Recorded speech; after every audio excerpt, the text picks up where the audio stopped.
तो ये video novel based explanation होने वाला है, इस वजह से वीडियो और वो मैच नहीं होगा। तो लास्ट पार्ट में जियोन को पॉइजन गर्ल से होल ऑफ सोल के बारे में पता चल गया था, लेकिन जाने से पहले वो क्वीन मेडुसा से मिलना चाहता था, इसलिए जियोन स्नेक ट्रैप में आ चुका था, जहाँ पर उसे जिया भी मिल चुकी थी। उन दोनों की लड़ाई स्नेक कमांडर से हो गया था। फिर वहाँ पर क्वीन मेडुसा अपेयर हो चुकी थी। उसके बाद क्वीन मेडुसा ने फर्स्ट कमांडर को सजा देकर वहाँ से भेज दिया था। फिर क्वीन मेडुसा को पता चला था कि जियोन और little fairy doctor hole of soul से निपटने जा रहे हैं, तो वो भी उन दोनों के साथ जाने की जिद करने लग गई थी और आखिरी में जियोन मेडुसा को ले जाने के लिए तैयार हो गया था। अब आगे हम देखते हैं मेडुसा अपने कामों को खत्म करके वापस आ चुकी थी। उसके बाद जियोन, जिया और क्वीन मेडुसा चुएन एम्पायर के लिए निकल जाते हैं। चुएन एम्पायर यहाँ से काफी दूर था, इस वजह से उन तीनों को पहुँचने में शाम हो गई थी।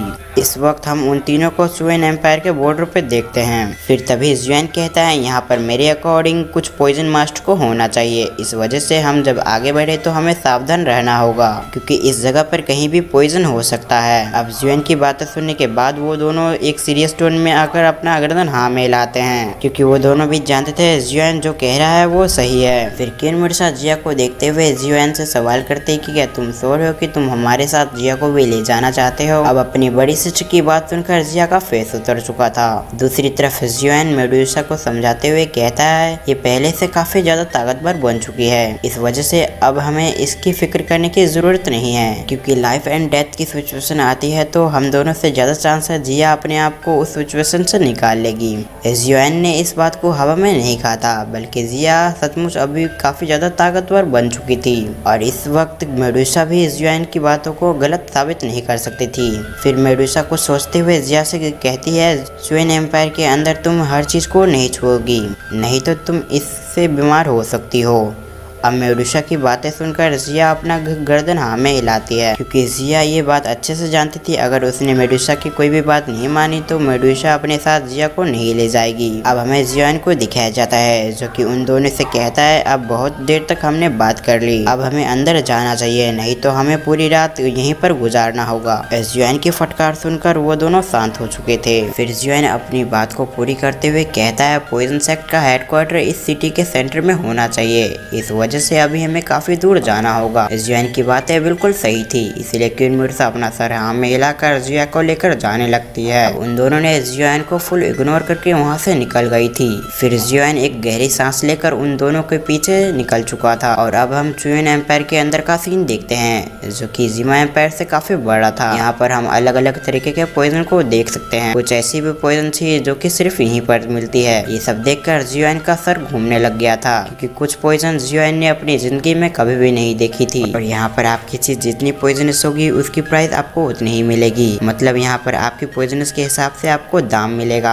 यहाँ पर हम सभी को, यहाँ तक कि नॉर्मल इंसान को भी पॉइजन मास्टर के रूप में देख सकते हैं। इस चुएन एम्पायर के अंदर एक पॉइजनस दुईकी काफी फेमस थी, जो कि यहाँ पर काफी रेयर माना जाता था। इस पॉइजनस दुईकी को यहीं के लोगों ने बनाया था। पॉइजनस दुईकी काफी ज्यादा इंटरेस्टिंग और काफी खतरनाक थे, क्योंकि पॉइजनस दुईकी जिसके पास रहेगा उस व्यक्ति को डोहुआंग लेवल पर जल्द से जल्द पहुंचना होगा, क्योंकि पॉइजनस दुईकी डोहुआंग लेवल वाला ही संभाल सकता है। और इस वजह से ही सभी लोग अपनी ट्रेनिंग को लेकर काफी सीरियस थे, क्योंकि सभी पॉइजन मास्टर जानते थे अगर उन्होंने जल्द से जल्द अपना लेवल डोहुआंग नहीं किया तो उनका बचना नामुमकिन है। इस वजह से हम यहाँ पर काफी सारे डोहुआंग एक्सपर्ट्स देख सकते हैं। यहाँ पर जिसने एलायंस को ज्वाइन नहीं किया वो भी डोहुआंग लेवल पर है और इस रीजन की वजह से जिमा एम्पायर से ज्यादा यहाँ पर एक्सपर्ट्स की लाइन लगी हुई है। और इस चुएन एम्पायर के अंदर कोई भी कानून नहीं बनी हुई थी, लेकिन इस जगह पे एक इंपीरियल चुएन फैमिली थी जिसे कंट्रोल करता था पॉइजन सेक्ट। जियोन को पॉइजन सेक्ट के सेंटर में पहुंचते हुए कुछ दिन तक लग गए थे। इन कुछ दिनों में उसे पॉइजन सेक्ट के बारे में काफी कुछ पता चल गया था। अब जियोन की नजरों में लिटिल फेरी डॉक्टर की रिस्पेक्ट और भी बढ़ चुका था, क्योंकि इतने बड़े पॉइजन सेक्ट को कंट्रोल करना कोई भी आसान काम नहीं है। जियोन ये भी सोचता है लिटिल फेरी डॉक्टर को यहाँ तक आने में काफी प्रॉब्लम का सामना करना हुआ होगा।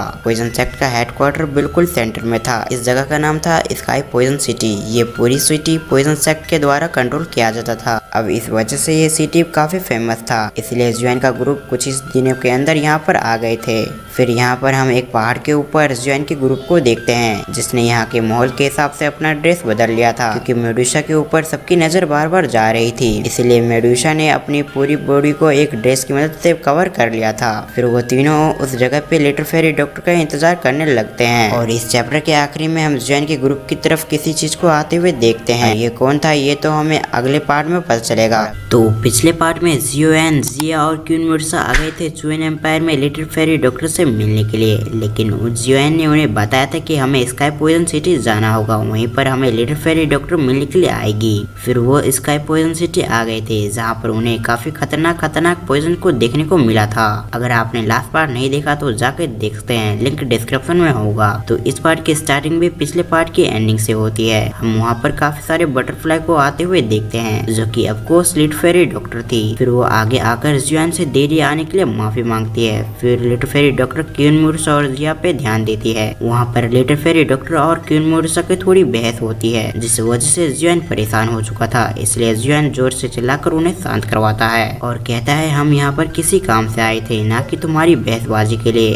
अब जियोन की फटकार सुनकर वो दोनों ही चुप हो गए थे। फिर क्वीन मेडुसा और लिटिल फेरी डॉक्टर अपनी गर्दन को एक दूसरे के अपोजिट कर लेते हैं। उसके बाद जियोन अपनी बातों को कंटिन्यू कहते हुए लिटिल फेरी डॉक्टर से पूछता है क्या तुम्हारे पास अभी के लिए हॉल ऑफ सोल के बारे में कुछ जानकारी है। जियोन के बातों का रिप्लाई में लिटिल फेरी डॉक्टर अपना गर्दन थोड़ा हाँ में हिलाकर कहती है जब मैं जिम्मा एम्पायर से वापस आई तो कुछ हॉल ऑफ सोल के एक्सपर्ट मेरे पॉइजन चेक के अंदर मुझसे मिलने आए थे। अब जबकि मैंने तुम्हें कैप्चर नहीं किया था, इस वजह से वो सभी मुझसे गुस्सा थे, लेकिन इस बात को मैंने उनसे कुछ इस तरह डिस्कस कर लिया था। फिर उसके बाद मैंने उसके बारे में कुछ जानकारी निकाली थी। जो अभी मुझसे मिलने आया था उसकी पावर लगभग मुझसे कुछ ज्यादा हो सकता है, लेकिन अगर हम तीनों एक साथ उस पे हमला करें तो वो हमारे कैप्चर में जरूर आ जाएगा। अब लिटिल फेरी डॉक्टर की इंफॉर्मेशन से जियोन के चेहरे पे स्माइल आ चुका था, क्योंकि इस इंफॉर्मेशन से जियोन को उसकी ताकत का अंदाजा तो हो ही चुका था। दूसरी तरफ लिटिल फेरी डॉक्टर अपनी बातों को आगे बढ़ाते हुए कहती है लेकिन ये इतना भी आसान नहीं होने वाला, क्योंकि यहाँ के काफी सारे लोग हॉल ऑफ सोल से जुड़े हुए हैं, जिस वजह से उसे पकड़ने से पहले हमें इनसे निपटना होगा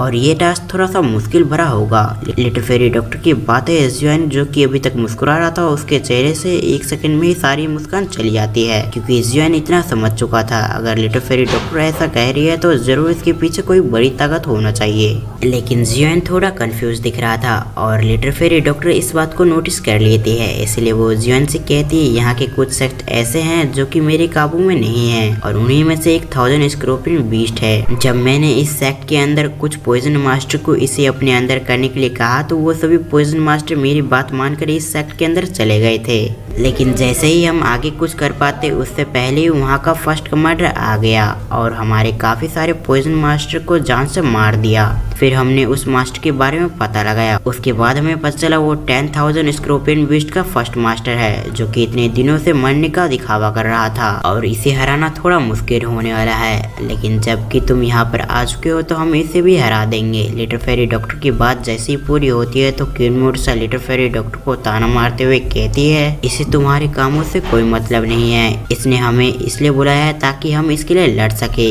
अब क्वीन मेडुसा की ऐसी बातें सुनकर लिटिल फेरी डॉक्टर भी काफी गुस्से में आ चुकी थी, लेकिन तभी बीच में जियोन आता है और उन्हें शांत करवाता है और इन दोनों की वजह से वो भी खुद भी काफी गुस्से में आ चुका था। इन तीनों को ऐसे देखकर जिया काफी खुश हो रही थी, क्योंकि इनकी लड़ाई देखने में उसे काफी मजा आ रहा था। उसके बाद हमारा ध्यान जियोन पे शिफ्ट होता है, जो कि लिटिल फेरी डॉक्टर से कह रहा था अगर तुम्हें मुझ पर भरोसा नहीं तो मैं यहाँ पर कभी नहीं आऊंगा और वैसे भी तुम्हारा दुश्मन 10,000 स्कॉर्पियन बीस्ट है, जबकि मेरी दुश्मनी हॉल ऑफ सोल से है। इस वजह से हम दोनों एक दूसरे की मदद कर सकते हैं और इससे हम दोनों का फायदा होगा। अब जियोन की बातें सुनकर लिटिल फेरी डॉक्टर कहती है अगर तुम दोनों मेरी मदद कर रहे हो तो मैं कल ही उनसे लड़ाई करने जाऊंगी। अब जबकि दोनों ही तरफ दो डाउजोंग हो चुके हो तो ये फाइट काफी इंटरेस्टिंग होगा, लेकिन लिटिल फेरी डॉक्टर जियोन को अभी के लिए हाइड रहने के लिए कहती है जब तक कि हॉल ऑफ सोल का वो बंदा बाहर ना निकल आए, नहीं तो अगर उन्होंने हमें एक साथ देख लिया तो हॉल ऑफ सोल का वो बंदा बाहर नहीं निकलेगा। फिर वो सभी पॉइजन सेक्ट के कैंप के पास आ जाते हैं,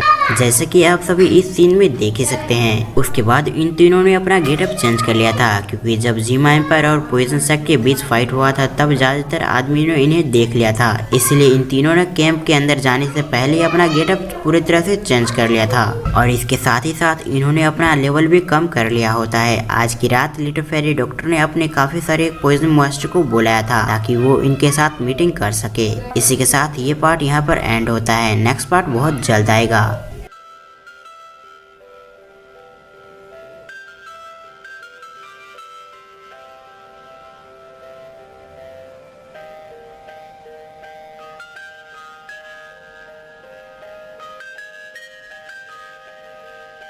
तो अगर आपको ये एक्सप्लेनेशन वीडियो अच्छा लगा तो वीडियो को लाइक कर देना, चैनल पर नए हो तो सब्सक्राइब के साथ ही बेल आइकन कॉल पर सेलेक्ट करना ताकि हमारी न्यू वीडियो को आपको सूचना मिल पाए। तो मैं मिलता हूँ किसी और वीडियो में। Thank you.